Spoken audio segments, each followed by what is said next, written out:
بسم اللہ الرحمن الرحیم۔ اللہ کے نام سے جو سراسر رحمت ہے، جس کی شفقت ابدی ہے۔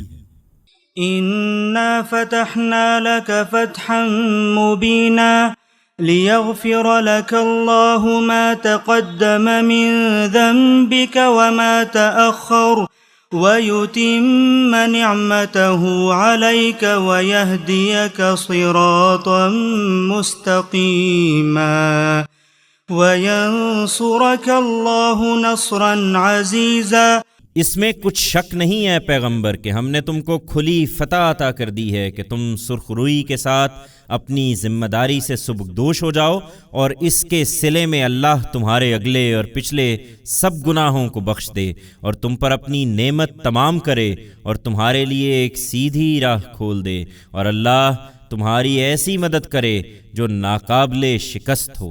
هو الذي أنزل السكينة في قلوب المؤمنين ليزدادوا إيمانا مع إيمانهم ولله جنود السماوات والأرض وكان الله عليما حكيما ليدخل المؤمنين والمؤمنات جنات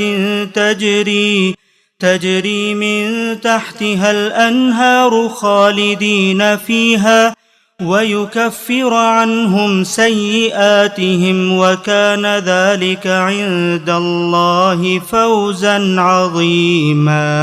وہی ہے جس نے فتح کے اس سفر کے لیے نکلتے وقت مسلمانوں کے دلوں میں طمانینت نازل فرمائی تاکہ وہ نکلیں، اور اس کے صلے میں ان کے ایمان کے ساتھ اور ایمان کا اضافہ ہو، ورنہ اللہ اپنے دین کی نصرت کے لیے کسی کا محتاج نہیں ہے۔ زمین اور آسمانوں کے تمام لشکر اللہ ہی کے ہیں، اور اللہ علیم و حکیم ہے۔ اس لیے کہ اللہ مومن مردوں اور مومن عورتوں کو ایسے باغوں میں داخل کرے جن کے نیچے نہریں بہہ رہی ہوں گی، وہ ان میں ہمیشہ رہیں گے، اور اس لیے کہ وہ ان کے گناہ ان سے جھاڑ دے۔ اللہ کے نزدیک بڑی کامیابی یہی ہے۔ وَيُعَذِّبَ الْمُنَافِقِينَ وَالْمُنَافِقَاتِ وَالْمُشْرِكِينَ وَالْمُشْرِكَاتِ الظَّانِّينَ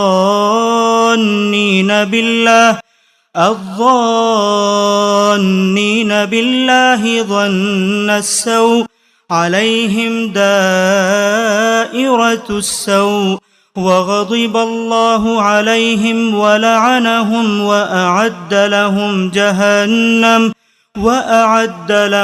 جہنم وساءت مصیرا۔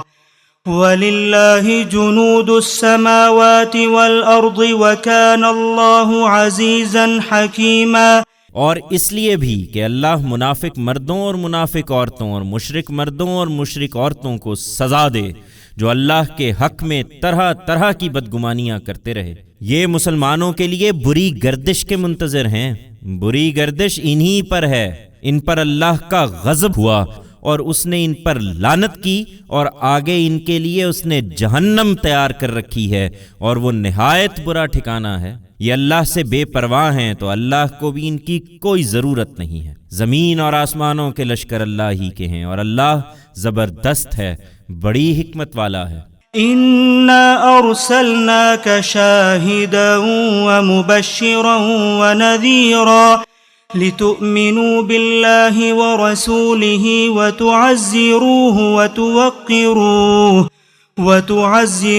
وَتُوَقِّرُوهُ وَتُسَبِّحُوهُ بُكْرَةً وَأَصِيلًا۔ ہم نے اے پیغمبر تم کو گواہی دینے والا، خوشخبری پہنچانے والا اور خبردار کرنے والا بنا کر بھیجا ہے تاکہ لوگو تم اللہ اور اس کے رسول پر سچا ایمان لاؤ، رسول کا ساتھ دو، اس کی تعظیم و توقیر کرو، اور صبح و شام اللہ کی تسبیح کرتے رہو۔ ان الذين يبايعونك انما يبايعون الله يد الله فوق أيديهم فمن نكث فإنما ينكث على نفسه ومن أوفى بما عاهد عليه الله فسيؤتيه أجرا عظيما۔ یہ تمہارے ہاتھ پر بیعت کی اہمیت کو سمجھتے نہیں ہیں۔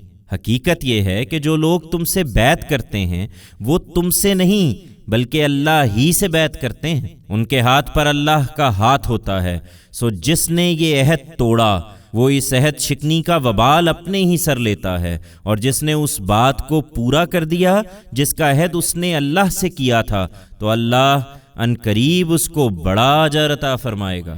سيقول لك المخلفون من الأعراب شغلتنا أموالنا وأهلنا فاستغفر لنا، يقولون بألسنتهم ما ليس في قلوبهم، قل فمن يملك لكم من الله شيئا إن أراد بكم ضرا أو أراد بكم نفعا، بل كان الله بما تعملون خبيرا، بل ظننتم أن لن ينقلب الرسول والمؤمنون إلى أهليهم أبدا، وزين ذلك في قلوبكم وظننتم ظن السوء وكنتم قوما بورا، ومن لم يؤمن بالله ورسوله فإنا أعتدنا للكافرين سعيرا، ولله ملك السماوات والأرض يغفر لمن يشاء ويعذب من يشاء وكان الله غفورا رحيما۔ تم اس سفر سے واپس گھر پہنچو گے تو اہل بدو میں سے جو لوگ پیچھے چھوڑ دیے گئے تھے وہ اب تم سے عذر کریں گے کہ ہم آپ کے ساتھ نکل نہیں سکے تھے، ہم کو ہمارے مال مواشی اور اہل و عیال کی ذمہ داریوں نے مشغول کیے رکھا، یہ ہماری کوتاہی تھی، سو آپ ہمارے لیے مغفرت کی دعا فرمائیں۔ یہ اپنی زبانوں سے وہ بات کہتے ہیں جو ان کے دلوں میں نہیں ہے۔ ان سے کہنا تم نے دنیا کو اہمیت دی اور خدا کا حق نہیں پہچانا، ذرا بتاؤ کہ پھر کون ہے جو تمہارے لیے اللہ کو روک دینے کا کچھ اختیار رکھتا ہے؟ اگر اللہ تم کو کوئی نقصان پہنچانا چاہے یا تم کو نفع پہنچانا چاہے، نہیں، یہ کوئی عذر نہیں، بلکہ جو کچھ تم کر رہے ہو اللہ اس سے باخبر ہے۔ اسے معلوم ہے کہ تم اس لیے پیچھے نہیں رہے بلکہ تم نے یہ گمان کیا کہ رسول اور اس کے ساتھی اہل ایمان اب کبھی اپنے گھروں کی طرف پلٹ کر نہیں آ سکیں گے، اور یہ بات تمہارے دلوں میں کھبا دی گئی اور تم نے برے برے گمان کیے، اور اس کا نتیجہ یہ نکلا کہ بالآخر تم لوگ برباد ہوئے۔ یاد رکھو، جو اللہ اور اس کے رسول پر سچا ایمان نہیں لائے تو اسی طرح کے منکرین ہیں جن کے لیے ہم نے دہکتی آگ تیار کر رکھی ہے، اور وہاں کوئی کسی کے کام نہ آئے گا، اس لیے کہ زمین اور آسمانوں کی بادشاہی اللہ ہی کی ہے۔ وہی جس کو چاہے گا بخشے گا اور جس کو چاہے گا اپنے قانون کے مطابق سزا دے گا، اور جو اب بھی پلٹنا چاہیں تو اللہ مغفرت فرمانے والا ہے، اس کی شفقت ابدی ہے۔ سيقول المخلفون إذا انطلقتم إلى مغانم لتأخذوها ذرونا نتبعكم يريدون أن يبدلوا كلام الله قل لن تتبعونا كذلكم قال الله من قبل فسيقولون بل تحسدوننا بل كانوا لا يفقهون إلا قليلا۔ تم لوگ آئندہ جب غنیمتیں لینے کے لیے جانے لگو گے تو یہ پیچھے چھوڑے ہوئے لوگ کہیں گے کہ ہمیں اجازت دیجئے کہ ہم بھی آپ لوگوں کے ساتھ چلیں، یہ چاہتے ہیں کہ خدا کی بات کو بدل دیں۔ ان سے صاف کہہ دینا کہ تم ہرگز ہمارے ساتھ نہیں چل سکتے، یہی بات تو اللہ نے تم کو پہلے فرمائی تھی جب پیغمبر سفر کے لیے نکلے تھے۔ اس کے جواب میں یہ کہیں گے کہ نہیں، بلکہ تم لوگ ہم سے حسد کرتے ہو۔ ہرگز نہیں، بلکہ یہی لوگ بہت کم سمجھتے ہیں۔ قل للمخلفين من الأعراب ستدعون إلى قوم أولي بأس شديد تقاتلونهم أو يسلمون فإن تطيعوا يؤتكم الله أجرا حسنا وَإِن تَتَوَلَّوْا كَمَا تَوَلَّيْتُم مِّن قَبْلُ يُعَذِّبْكُمْ عَذَابًا أَلِيمًا۔ یہ جو اہل بدو میں سے پیچھے چھوڑ دیے گئے تھے، ان سے کہنا کہ ان قریب تمہیں ایسے لوگوں سے لڑنے کے لیے بلایا جائے گا جو بڑے زور آور ہیں، تم ان سے لڑو گے یا وہ اسلام قبول کر لیں گے، پھر اگر تم نے حکم کی اطاعت کی تو اللہ تمہیں اچھا اجر دے گا، اور اگر کہیں اس وقت بھی سرتابی کی جیسے پہلے سرتابی کر چکے ہو تو اللہ تم کو دردناک عذاب سے دوچار کر دے گا۔